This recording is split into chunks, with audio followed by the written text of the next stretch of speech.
जय जगन्नाथ पिलामाने स्वागत करुच्ची सेटीर मोस्ट इम्पोर्टेंट क्वेश्चन को आज क्लास आम डिस्कशन करिया plants and animals most important question पिलामाने तुम मानक मु इनफॉरमेशन दे दोची जे हमर यूट्यूब चैनल रे सिटी एग्जाम पे प्रिपरेशन कर जाउची एवं सिटी एग्जाम पर आरआई एवं एआरआई एग्जाम रो मैथ क्लासेस हबो तुम माने जति अन्य किसी चाह ताल मते कमेंट सेक्शन रे कमेंट कर परिबो। तो सेक्शन देरी न करी आमे सेक्शन को आरंभ करिबा। तो प्रथम क्वेश्चन कोन देछि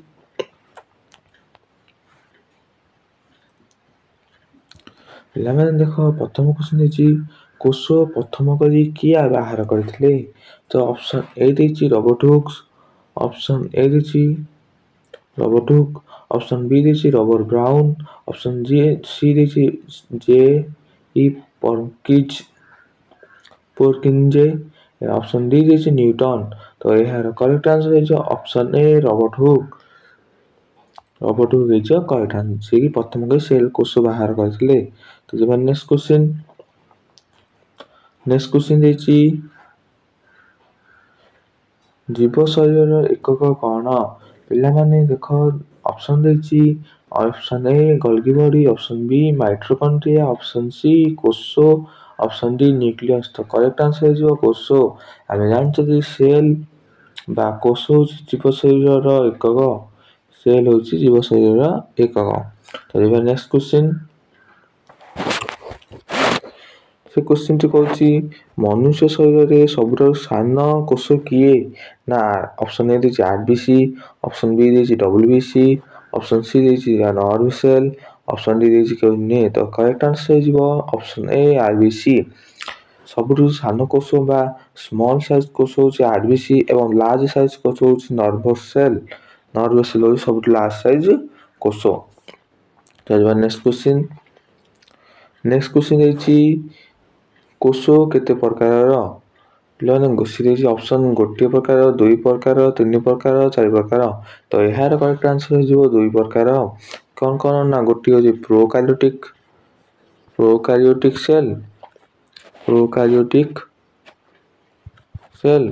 आ गोट होछि यूकार्योटिक सेल।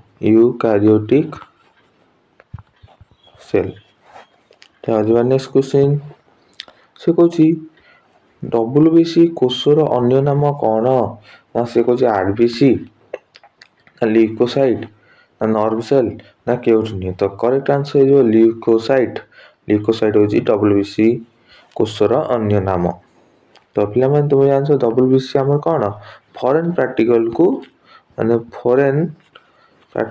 फॉरेन अणुजीव ओरा को मार दे थाए। तो नेक्स्ट क्वेश्चन से पचाला जे आरबीसी रो समय सीमा केते दिन माने आरबीसी रो समय सीमा माने लाइफ टाइम ता जीवन केते दिन थाए। से कहछि 5 ରୁ 6 दिन ना 120 दिन ना 80 दिन ना केउटी नुहे। तो यार करेक्ट आंसर है 120 दिन। आरबीसी 120 दिन पर्यंत बंची थाए। तो जब नेक्स्ट क्वेश्चन दे 7 नंबर रे ना डब्ल्यूबीसी रो समय सीमा केते दिन। तो से आरबीसी रो पछतला केते दिन तो अबे पछे डब्ल्यूबीसी रो हम जानछि 120 दिन हबनी। तो 80 दिन मध्ये हबनी केउटी नुहे मध्ये हबनी। ऑप्शन ए करेक्ट आंसर 5 ରୁ 6 दिन होछि डब्ल्यूबीसी रो समय सीमा। नेक्स्ट क्वेश्चन ना गोटे कोष थिबा प्राणी को कोन कह जाय। गोटे कोष ताकू कोन कह जाय ना एक कोषी। जहार गोटे कोष थाए एक कोषी, बहु कोषी की ना जहार मल्टी सेल थाए माने अधिक सेल थाए जेने कि मनुष्य तापर गले पशु माने एनिमल्स एमान हो मल्टी सेलुलर इनको बहु कोषी। तो नेक्स्ट क्वेश्चन सेल मेम्ब्रेन केउंठी रे प्रस्तुत। क्वेश्चन कोन पचला ना सेल मेम्ब्रेन बा कोष କୋଷ ଝିଲ୍ଲି ପିଲା ଟାଇପିଂ ହେଉନି ସେଇଟା ପାଇଁ ମୁଁ ଇଂଲିଶ ଟାଇପିଂ କରୁଛି ଏବଂ ଯେଉଁଟା ଟାଇପିଂ କରୁଛି ମୁଁ ସେଇଟା ଓଡ଼ିଆ ଟାଇପିଂ କରୁଛି। ପିଲାମାନେ ତୁମ ମୁଁ ଓଡ଼ିଆ ବୁଝେଇ ଦେଉଛି ତୁମେମାନେ କିଛି ମାନେ କ'ଣ ଟିକେ ମାନେ ଇଂଲିଶ ମାନେ ଇଂଲିଶ ଲେଖାଯିବ ବୋଲି ଟିକେ ମାନେ କ'ଣ ମାଇଣ୍ଡଟାକୁ ଗୋଠି ସାଙ୍ଗରେ କର ମାନେ ଇଂଲିଶ ତୁମେ ଭବିଷ୍ୟତରେ ଇଂଲିଶ ହିଁ ପଢ଼ିବ ତୁମେ ଯେତେ ସାଇନ୍ କରୁଛ ସେତେ କ'ଣ ଓଡ଼ିଆ ସାଇନ୍ କରୁଛ ଇଂଲିଶ ସେଇଟା ପାଇଁ ଇଂଲିଶ ପଢ଼ିବାକୁ ପଡ଼ିବ। ତ କୋଷୁଥିଲି ତ ଆମେ ଜାଣିଛନ୍ତି ନା ଅପସନ୍ ଏ ଦେଇଛି lipid and protein, option B ଦେଇଛି ସେଲୁଲୋଜ, ଅପସନ୍ ସି ଦେଇଛି କାଇଟିନ୍, ଅପସନ୍ ଡି ଦେଇଛି ଲିପିଡ୍। ତ ଏହାର କରେକ୍ଟ ଆନ୍ସର ହେଉଛି lipid and protein. Lipid and protein cell membrane ପ୍ରସ୍ତୁତ ହୋଇଛି। ତାପରେ 10 ଦେଇଛି କ'ଣ ନା ପ୍ରୋଟୋପ୍ଲାଜମ କିଏ ଆବିଷ୍କାର କରିଥିଲେ? ପିଲାମାନେ ଜାଣିଥିବ ଏଇଟା ମାନେ ଗୋଟେ ସେଲ୍ ଭିତରେ ନ୍ୟୁକ୍ଲିୟସ୍ ଅଛି ଯେଉଁ ନ୍ୟୁକ୍ଲିୟସ୍ ଭିତରେ ସେଇଟା ହେଉଛି ନ୍ୟୁକ୍ଲିଓପ୍ଲାଜମ। ପ୍ରୋଟୋପ୍ଲାଜମ କ'ଣ ନା ବାହାରେ ଥାଉଛି ସାଇଟୋପ୍ଲାଜମ ଏଇଟା ଥାଉଛି ନ୍ୟୁକ୍ଲିଓପ୍ଲାଜମ। ତ ଦୁଇଟା ମିଶିକିରି ହେଇଛି ପ୍ରୋଟୋପ୍ଲାଜମ। କିଏ ଆବିଷ୍କାର କରିଥିଲେ ନା J.E. ପୋର୍କିଞ୍ଜେ ଆବିଷ୍କାର କରିଥିଲେ ପ୍ରୋଟୋପ୍ଲାଜମ। ତ ନେକ୍ସଟ କ୍ୱେଶ୍ଚିନ୍ ସେ କ୍ୱେଶ୍ଚିନ୍ ପଚାରିଲା ସେଲ୍ ୱାଲ୍ କେଉଁଠି ପ୍ରସ୍ତୁତ? ଆମ ଯେଉଁ କୋଷ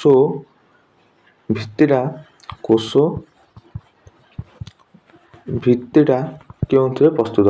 ସେ କହିଲେ ଲିପିଡ୍ ଆଣ୍ଡ ପ୍ରୋଟିନ୍ରେ ନା ସେଲୁଲୋଜରେ ନା କାଇଟିନ୍ରେ ନା ଲିପିଡ୍ରେ। ତ ଏହାର କରେକ୍ଟ ଆନ୍ସର ହେଇଯିବ ସେଲୁଲୋଜ ଆମର ସେଲ୍ ୱାଲ୍ ପ୍ରସ୍ତୁତ। ତ ନେକ୍ସଟ କ୍ୱେଶ୍ଚିନ୍ କ'ଣ କହିଲା ନା ଏଇଟା ପିଲାମାନେ ସେଲ୍ ୱାଲ୍ ହେବ ଫଙ୍ଗସର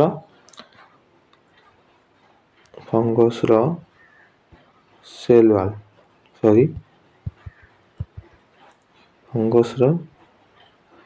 ଫଙ୍ଗସର ସେଲ୍ ୱାଲ୍ କେଉଁଥିରେ ପ୍ରସ୍ତୁତ? ସେ ହେଉଛି ଲିପିଡ୍ ଆଣ୍ଡ ପ୍ରୋଟିନ୍, ସେଲୁଲୋଜ, କାଇଟିନ୍, ଲିପିଡ୍। ତ ଏହାର କରେକ୍ଟ ଆନ୍ସର ହେଇଯିବ କାଇଟିନ୍ରେ ଫଙ୍ଗସର ସେଲ୍ ୱାଲ୍ ପ୍ରସ୍ତୁତ। ନେକ୍ସଟ କ୍ୱେଶ୍ଚିନ୍ ପଚାରିଛି ପ୍ଲାଷ୍ଟିଡ୍ କେତେ ପ୍ରକାର? ତ ଆମେ ଜାଣିଛନ୍ତି ପ୍ଲାଷ୍ଟିଡ୍ ହେଉଛି 3 ପ୍ରକାର। କ'ଣ ନା ଗୋଟେ ହେଉଛି କ୍ରୋମୋପ୍ଲାଷ୍ଟ,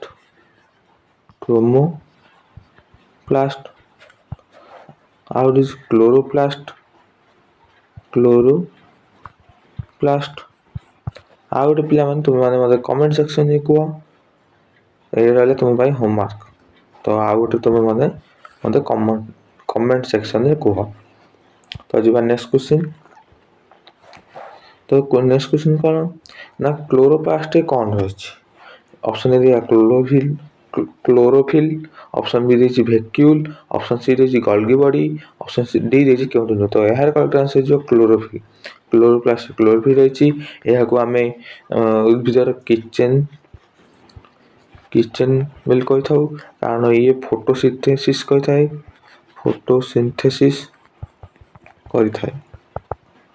ତ ଯିବା ନେକ୍ସଟ କ୍ୱେଶ୍ଚିନ୍ ମାଇଟୋକଣ୍ଡ୍ରିଆର ଅନ୍ୟ ନାମ କ'ଣ? ମାଇଟୋକଣ୍ଡ୍ରିଆର ଅନ୍ୟ ନାମ ସେ କହୁଛି ପାୱାର ହାଉସ୍ ନା ଫୁଡ୍ ଷ୍ଟୋର୍ ନା ଉଭୟ ଏଣ୍ଡ ବି ନା କେଉଁଠି ନୁହେଁ। ତ ଏହାର କରେକ୍ଟ ଆନ୍ସର ପାୱାର ହାଉସ୍। କ'ଣ ପାଇଁ ପାୱାର ହାଉସ୍ କୁହାହେଲା ନା ମାଇଟୋକଣ୍ଡ୍ରିଆ ATP ସିନ୍ଥେସିସ୍ କରେ। କ'ଣ କରେ ନା ATP ପ୍ରସ୍ତୁତ କରେ।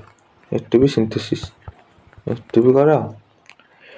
ତ ଯିବା ନେକ୍ସଟ କ୍ୱେଶ୍ଚିନ୍ କହୁଛି ATPର ପୁରା ନାମ କ'ଣ? ତ ସିଏ କହିଲା କ'ଣ ଆଡେନୋସାଇନ୍ ଟ୍ରାଇଫସ୍ଫେଟ୍, ଆଡେନୋସାଇନ୍ ଟ୍ରାଇକ୍ଲୋରାଇଡ୍, ଆଡେନୋସାଇନ୍ ଟ୍ରାଇବ୍ରୋମାଇଡ୍ ନା କେଉଁଠି ନୁହେଁ। ତ ଏହାର କରେକ୍ଟ ଆନ୍ସର ହେଇଯିବ ଆଡେନୋସାଇନ୍ ଟ୍ରାଇଫସ୍ଫେଟ୍। ତ ଏଟିପିକୁ ଆମେ କ'ଣ କହିପାରିବା ନା କରେନ୍ସି ବୋଲି କହିପାରିବା। ଯେମିତି ଆମେ ମାଇଟୋକଣ୍ଡ୍ରିଆ ପାୱାର ହାଉସ୍ କହିଲେ ସେମିତି ଏଟିପିକୁ ଆମ ଶରୀର କରେନ୍ସି ବୋଲି କହିପାରିବା। ତ ଯିବା ନେକ୍ସଟ କ୍ୱେଶ୍ଚିନ୍ ପଚାରିଲା ଏଣ୍ଡୋପ୍ଲାଜମିକ୍ ରେଟିକୁଲମ୍ କେତେ ପ୍ରକାରର? ତ ଅପସନ୍ ହେଇଛି 1, ଅପସନ୍ ବି ଦେଇଛି 2, ଅପସନ୍ ସି ଦେଇଛି 3, ଅପସନ୍ ଡି ଦେଇଛି 4। ତ ଏହାର କରେକ୍ଟ ଆନ୍ସର ହେଇଯିବ 2। ତ ଗୋଟେ ଅଛି ରଫ୍ ଏଣ୍ଡୋପ୍ଲାଜମିକ୍ ରେଟିକୁଲମ୍, ଆଉ ଗୋଟେ ଅଛି ସ୍ମୁଥ୍ ଏଣ୍ଡୋପ୍ଲାଜମିକ୍ रेटिकुलम। तो दुई प्रकार अच्छी। तो जी नेक्स्ट क्वेश्चन। तो नेक्स्ट क्वेश्चन देखिए किए आत्मघात थली परी काम करे। तो option A lysosome, option B देला क्रोमोसोम, ऑप्शन सी देला गोल्गी बॉडी, ऑप्शन डी देला एंडोप्लाज्मिक रेटिकुलम। तो यार करेक्ट आंसर जो लाइसोसोम। कारण लाइसोसोम जतर से जाने जे से निजको से निजे मारिथे कौन पर ना if in the case of जदि तार देहटा माने से सेल गुलो डैमेज जाईची ताल से निज सेल को खाई दिए। तो जो नेक्स्ट क्वेश्चन देखिए जो रस माइटोकॉन्ड्रिया रे थाए ताहाकू कौन कहा जाए। तो किसी पिला माने माइटोकॉन्ड्रिया रे किसी एमिति देखिबा को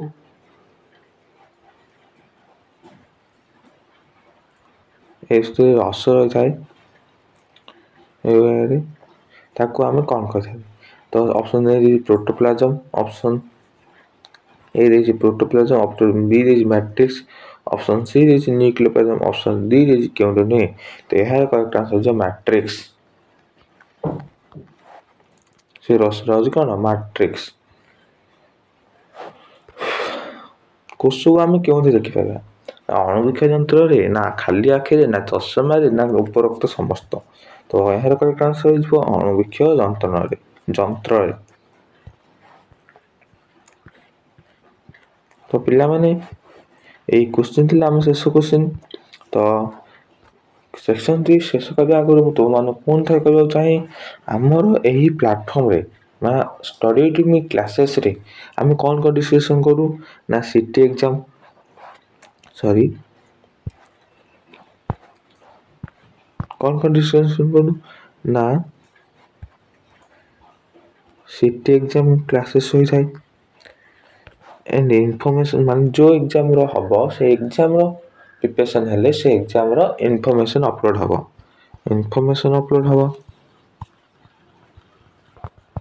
इनफॉरमेशन पिला माने जो आरआई कथा कहछु आरआई कारण मु नुआ के चैनल खोलची। तो आरआई एग्जाम रो मधु आनिबी किंतु सीटी एग्जाम एबे चलची आउ सइला सीटी एग्जाम बहुत कम दिन कारण आज हे गला 18 तारिख आज हे गला 18 तारिख। तो आउ रहला मात्र 7 दिन सीटी एग्जाम को। तो सीटी एग्जाम सरू सरू सीटी एग्जाम सर 26 तारिख दिन मु 26 तारिख दिन उपरोली ही आरआई एग्जाम उपरे फुल एनालिसिस करी मु आरआई एग्जाम रो बहुत शीघ्र क्लास आनिबी। से पर्यंत पिला माने तुम माने मो सेक्शन बा मो चैनल से जोड़ी रो। तो आउ कौन करे ना +2 एग्जाम रो जो सेकेंड ईयर रो +2 एग्जाम सेकेंड ईयर रो